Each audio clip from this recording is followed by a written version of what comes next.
Hello student, मैं सागर श्रीवास्तव आज आपके लिए लेकर आया हूं फिजिक्स का एक चैप्टर जिसका नाम है इलेक्ट्रिसिटी। इस वीडियो में हम इलेक्ट्रिसिटी के कॉन्सेप्ट को समझेंगे। सारे टॉपिक्स का मैंने एक फ्लो चार्ट बनाया है। इस फ्लो चार्ट से हम इलेक्ट्रिसिटी के पूरे चैप्टर के कॉन्सेप्ट को समझेंगे। नेक्स्ट वीडियोस में हम सारे टॉपिक्स को डिटेल में पढ़ेंगे।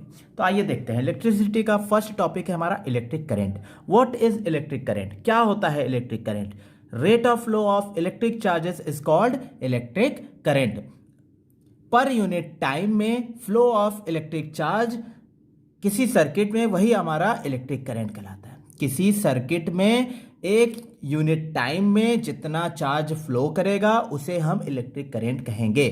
एक बार फिर से ध्यान दीजिए, एक यूनिट टाइम में, एक यूनिट टाइम का मतलब एक सेकेंड टाइम भी बोल सकते हैं हम। एक यूनिट टाइम में किसी सर्किट में इलेक्ट्रिक चार्ज, जितना इलेक्ट्रिक चार्ज फ्लो करेगा उसे ही हम इलेक्ट्रिक करंट कहते हैं। In other words, rate of flow of electric charges is called electric current. Unit क्या होता है इलेक्ट्रिक करंट का?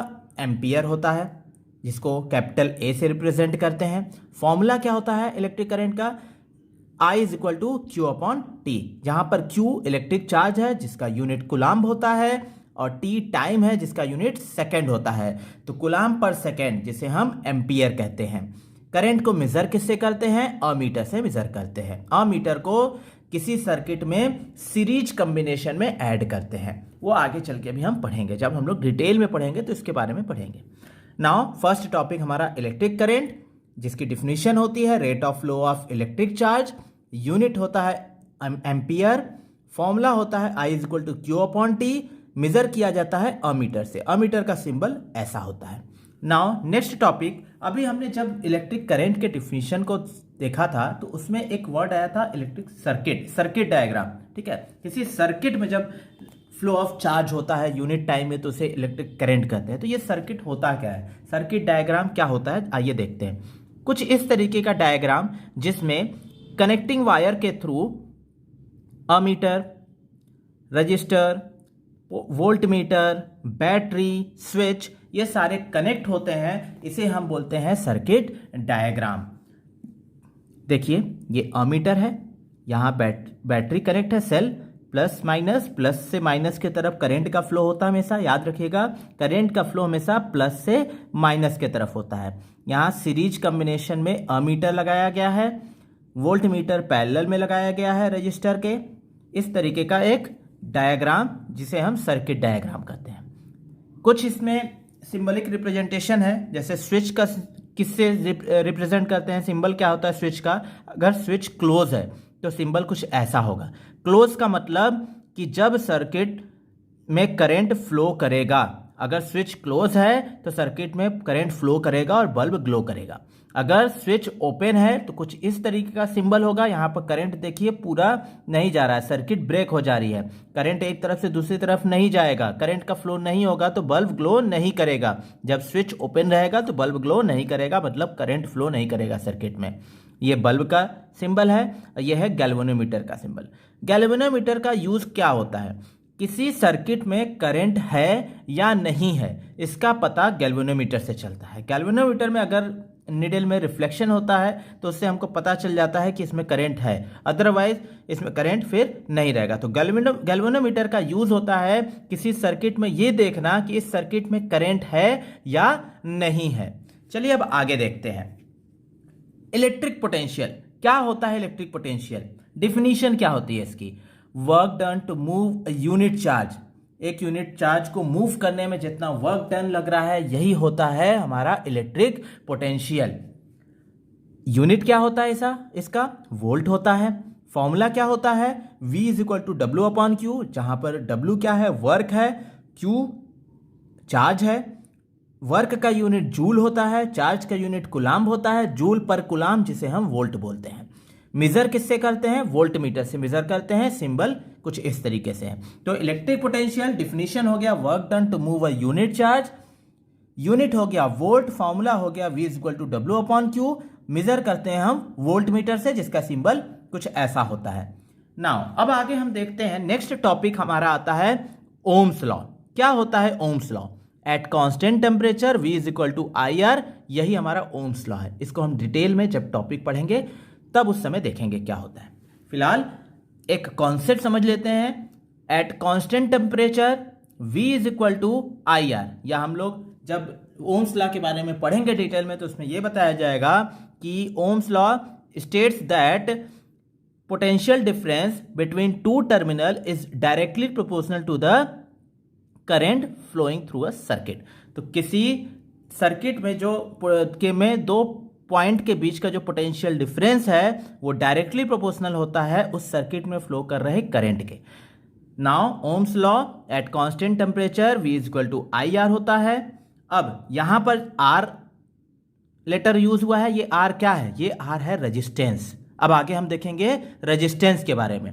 रेजिस्टेंस है जिसका यूनिट होता है ओम, जिसका फॉर्मूला होता है R is equal to rho L upon A। अब यहां पर रो क्या है, रो है रेजिस्टिविटी। नाउ ये R डिपेंड किस पे करता है, यहां से देखिए R जो है वो डायरेक्टली प्रोपोर्शनल हो रहा है किसके, लेंथ ऑफ द वायर के। तो R जो है वो डायरेक्टली प्रोपोर्शनल हो रहा है लेंथ ऑफ द वायर के, R जो है वो इनवर्सली प्रोपोर्शनल हो रहा है एरिया ऑफ क्रॉस सेक्शन के। देखिए ये डिवाइड में है A, डिनोमिनेटर में है, इस वजह से रेजिस्टेंस इनवर्सली प्रोपोर्शनल है एरिया के। किसका एरिया, किसी वायर के क्रॉस सेक्शन का। किसी वायर को जब हम लोग कट करेंगे तो उसका जो क्रॉस सेक्शन एरिया होगा वही एरिया यहाँ पर है। तो डिपेंडेंसी देख लेते हैं रेजिस्टेंस की, क्या है, टेम्परेचर पे डिपेंड करता है, मटेरियल पे डिपेंड करता है, लेंथ पे डिपेंड करता है और एरिया पे डिपेंड करता है। जो हमने फार्मूला देखा है R is equal to rho L upon A, यहां पर रो क्या है, ये प्रोपोर्शनलिटी कांस्टेंट है जिसे हम रेजिस्टिविटी बोलते हैं। रेजिस्टिविटी डिपेंड करता है ओनली टेम्परेचर एंड मटेरियल, केवल टेम्परेचर और मटेरियल पे डिपेंड करता है रेजिस्टिविटी। तो हमने ओम्स लॉ देखा, ओम्स लॉ होता है at constant temperature V is equal to I R, जहां पर R आ रहा है, ये R है रेजिस्टेंस जिसका यूनिट होता है ओम, सिंबल होता है कुछ ऐसा, फॉर्मूला होता है R is equal to rho L upon A। Dependency होती है R की, टेम्परेचर पे डिपेंड करता है, मटेरियल पे डिपेंड करता है, लेंथ पे डिपेंड करता है वायर के, और वायर के एरिया ऑफ क्रॉस सेक्शन पे डिपेंड करता है। फॉर्मूला में हमने रो देखा, ये रो रेजिस्टिविटी है जो कि डिपेंड करता है केवल टेम्परेचर और मटेरियल पे, वायर के मटेरियल पे डिपेंड करता है। अब आगे हम देखते हैं सिस्टम ऑफ रेजिस्टेंस। अब ये जो रेजिस्टेंस है किसी रजिस्टर का रेजिस्टेंस है। अब ये रजिस्टर जो है वो किसी सर्किट में किस तरीके से कनेक्ट किए जाते हैं, तो दो तरीके से कनेक्ट किए जाते हैं। किसी सर्किट में रजिस्टर दो तरीके से कनेक्ट किए जाते हैं, एक सीरीज में, एक पैरेलल। सीरीज में कुछ इस तरीके से, देखिए ये एक सीरीज कॉम्बिनेशन है रेजिस्टेंस का। वोल्ट यहां पर एक सेल लग गया, ये स्विच है, तीन रजिस्टर R1, R2 और R3 लगे हुए हैं। ये एक सीरीज कॉम्बिनेशन है। जब यहां से करंट फ्लो होगा तो सेम करंट तीनों रजिस्टर में जाएगा, ठीक है, इस वजह से ये सीरीज कॉम्बिनेशन हुआ। यहां पर देखिए ये पैरेलल कॉम्बिनेशन है। यहां पर देखिए ये करंट जो है यहां से निकल के ये I करंट जा रहा है जो कि एक पॉइंट पे ब्रेक हो जा रहा है। एक I1 करंट इसमें चल जा रहा है, I2 करंट इसमें चल जा रहा है। तो जब भी करंट दो जगह डिवाइड हो जाए या एक से ज्यादा जगह डिवाइड हो जाता है तो वो क्या हो जाता है, पैरेलल कॉम्बिनेशन कहलाता है। तो ये पैरेलल कॉम्बिनेशन है। जब सीरीज कॉम्बिनेशन होगा तो इसका रिजल्टेंट जो रेजिस्टेंस होगा वो RS से लिखते हैं, जहां पर S जो है वो सीरीज को शो कर रहा है।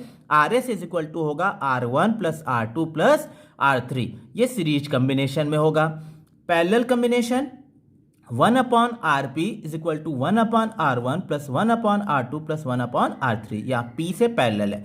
तो जब पैरेलल कॉम्बिनेशन में रजिस्टर्स रहेंगे, मान लीजिए तीन रजिस्टर पैरेलल कॉम्बिनेशन में है, तो उनका रिजल्टेंट रेजिस्टेंस जो होगा वो क्या होगा, 1 upon RP is equal to 1 upon R1 plus 1 upon R2 plus 1 upon R3। जब इसको हम डिटेल में पढ़ेंगे तो इसको डिराइव करना भी सीखेंगे, ये एग्जाम में आता है, बहुत ही ज़्यादा इंपॉर्टेंट है। दोनों में से कोई एक का डेरिवेशन जरूर आता है, चाहे ये। तो हम लोग जब डिटेल में इस टॉपिक को पढ़ेंगे तो वहां पर डेरिवेशन भी समझेंगे। यहां पर केवल एक पूरा कॉन्सेप्ट समझ लीजिए कि इलेक्ट्रिसिटी चैप्टर में पूरा सारे टॉपिक हैं क्या, किन टॉपिक के बारे में हमको पढ़ना है, उनका शॉर्ट नोट्स एक तरीके से है, इनको समझ लीजिए। नेक्स्ट टॉपिक है अब हमारा heating effect of a current. क्या होता है हीटिंग इफेक्ट, ध्यान देते हैं। हीटिंग इफेक्ट ऑफ करेंट, इसमें जब भी कोई भी हमारे घर में कोई भी इक्विपमेंट चल रहा है, जैसे टीवी, फ्रिज, कूलर, ये सारी चीज़ें जो चलती हैं कुछ टाइम चलने के बाद वो हीट हो जाती हैं, वही होता है हमारा हीटिंग इफेक्ट। तो हीट इनटू वर्क। नाउ जैसे इलेक्ट्रिक हीटर हीट होता है, गर्म होता है, फ्यूज ये भी हीट होता है, बल्ब भी बहुत देर के लिए चलाई तो वो हीट हो जाता है। तो यही है heating effect. Now amount of heat H is equal to VIT is equal to I square RT is equal to V square R into T. ये अलग अलग फॉर्म है अमाउंट ऑफ हीट के। H is equal to VIT भी होता है, I square RT भी होता है, V square R into T भी होता है। ये अमाउंट ऑफ हीट है, इसे ही हम juice law of heating effect भी कहते हैं। ये जब हम लोग डिटेल में टॉपिक पढ़ेंगे तो वहां पर इसका डेरिवेशन करना सीखेंगे, जो कि बहुत ही ज़्यादा इंपॉर्टेंट है एग्जाम के पॉइंट ऑफ व्यू से। नाउ अब आगे हम देखते हैं पावर क्या होता है। पावर की definition, electric energy per unit time. Electric energy per unit time is called power. कहीं कहीं आपने ये भी डिफिनीशन देखा होगा, ability of doing work is called power. फिलहाल यहां पर इस चैप्टर के लिए जो डिफिनीशन है electric energy per unit time, unit होता है वॉट, W से रिप्रेजेंट करते हैं। फॉर्मूला होता है P is equal to I square R, या तो हम इसको V स्क्वायर अपान R भी लिखते हैं या VI भी लिखते हैं। इसका भी डेरिवेशन हम जब डिटेल में पढ़ेंगे तो ये डेरिवेशन भी आएगा। नाउ कमर्शियल यूनिट इसका होता है किलोवाट आवर, जिसकी वैल्यू होती है 3.6 इंटू 10⁶ जूल। ये कमर्शियल यूनिट होता है। जब हम लोग घरों के बिजली का बिल जमा करते हैं तो उसमें जो यूनिट होता है वो किलोवाट आवर से ही लिया जाता है। तो kilowatt hour is equal to 3.6 into 10⁶ joule होता है। एक बार फिर से हम लोग इसको रिवाइज कर लेते हैं। ये पूरा का पूरा आपका चैप्टर में इतने टॉपिक्स थे, ये पूरे टॉपिक को हम डिटेल में नेक्स्ट वीडियो में पढ़ेंगे। फिलहाल एक बार फिर से हम इसको रिवाइज कर लेते हैं। इलेक्ट्रिसिटी का फर्स्ट टॉपिक हमारा रहेगा इलेक्ट्रिक करंट, जिसकी डिफिनीशन होती है rate of flow of electric charges. इसका यूनिट होता है एम्पियर। फॉर्मूला होता है is equal to Q upon T। Measurement किससे मेजर किया जाता है करंट को? अमीटर से, जिसका सिंबल होता है इस तरीके से। और अमीटर को हम सर्किट में सीरीज कॉम्बिनेशन में ऐड करते हैं, लगाते हैं। नाउ अब इसके बाद सर्किट डायग्राम आता है। कुछ इस तरीके का डायग्राम होता है जिसमें cell, ammeter, resistor, voltmeter, switch, bulb, ये सारे किसी एक कनेक्टिंग वायर से जुड़े हुए रहते हैं। स्विच का सिंबल कुछ इस तरीके से होता है, बल्ब का कुछ ऐसा होता है। नाउ इसके बाद हम देख रहे थे इलेक्ट्रिक पोटेंशियल क्या होता है। Work done to move a unit charge, किसी यूनिट चार्ज को मूव करने में जितना वर्क डन लग रहा है वही हमारा इलेक्ट्रिक पोटेंशियल होता है। यूनिट होता है वोल्ट, V से रिप्रेजेंट करते हैं। फॉर्मूला होता है V is equal to W upon Q। Measurement होता है, मेजरमेंट किया जाता है वोल्टमीटर से, सिंबल होता है कुछ ऐसा। इसके बाद हम देख रहे थे ओम्स लॉ। क्या होता है ओम्स लॉ? ओम्स लॉ होता है at constant temperature V is equal to IR। यहां पर R एक रेजिस्टेंस है जिसका यूनिट होता है ओम, जिसका फॉर्मूला होता है R is equal to rho L upon A। Depend करता है R टेम्परेचर पे, मटेरियल पर, लेंथ पे डायरेक्टली प्रोपोर्शनल और एरिया ऑफ क्रॉस सेक्शन के इनवर्सली प्रोपोर्शनल। फॉर्मूला में रो आ रहा है, ये रो रेजिस्टिविटी होती है, डिपेंड करता है केवल टेम्परेचर पे और मटेरियल पे। इसके आगे हम देखे थे कि रेजिस्टेंस को किसी सर्किट में किस तरीके से कनेक्ट किया जाता है। तो दो तरीके से कनेक्ट कर सकते हैं, एक है सीरीज कॉम्बिनेशन, एक है पैरेलल कॉम्बिनेशन। सीरीज कॉम्बिनेशन में कुछ इस तरीके का सर्किट डायग्राम बनता है जिसमें करंट I तीनों में सेम होता है। यहां से देखिए प्लस से माइनस की तरफ करंट का फ्लो होता है। ये जब करंट का फ्लो होगा ये सेम करंट I तीनों रजिस्टर में जाएगा। तो यहां पर जो सीरीज कॉम्बिनेशन में जो फॉर्मूला होता है या इक्विवेलेंट, इन तीनों के इक्विवेलेंट जो रेजिस्टेंस निकलता है RS, वो होता है R1 plus R2 plus R3। या 4 रेजिस्टेंस या 5 रेजिस्टेंस लगे होते तो R1 plus R2 plus R3 plus R4 plus R5 dot dot dot चलता रहता। पैरेलल कॉम्बिनेशन कुछ ऐसा होता है। पैरेलल कॉम्बिनेशन को पहचानने के लिए हम देखेंगे करंट डिवाइड हो रहा है कि नहीं। अगर करंट दो जगह डिवाइड हो गया तो इसका मतलब यहाँ पर ये पैरेलल कम्बिनेशन है।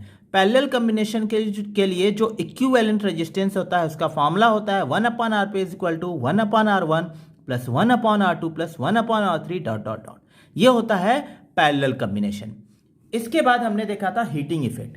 Heating effect of electric current क्या होता है? जब घरों में हम cooler, fridge, electric heater, bulb ये सब यूज़ करते हैं तो कुछ टाइम यूज़ करने के बाद वो हीट हो जाता है, उससे ही हम हीटिंग इफेक्ट ऑफ करंट बोलते हैं।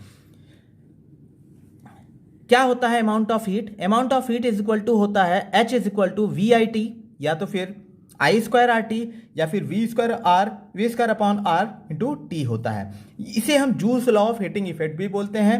जब हम लोग इसको डीप में पढ़ेंगे डिटेल में तब इसका डेरिवेशन बहुत ही ज़्यादा इंपॉर्टेंट रहेगा। नेक्स्ट इसके बाद हम देखे थे पावर क्या होता है। पावर होता है electric energy per unit time, जिसका यूनिट होता है वॉट, जिसका फॉर्मूला होता है P is equal to I²R या तो होता है P is equal to V² upon R या फिर लिख सकते हैं P is equal to VI। Power का कमर्शियल यूनिट होता है किलोवाट आवर, जिसकी वैल्यू होती है 3.6 into 10⁻6 joule. 1 kilowatt hour is equal to 3.6 into 10⁻6 joule. ये हमारा पूरा इंट्रोडक्शन इलेक्ट्रिसिटी का कंप्लीट हो गया। इतने सारे टॉपिक हमको इस चैप्टर में पढ़ने हैं। नेक्स्ट वीडियो में हम इन सारे टॉपिक को डिटेल में पढ़ेंगे। वीडियो कैसा लगा कमेंट सेक्शन में जरूर बताएं। वीडियो को ज़्यादा से ज़्यादा शेयर करें और चैनल को सब्सक्राइब करें। Thank you.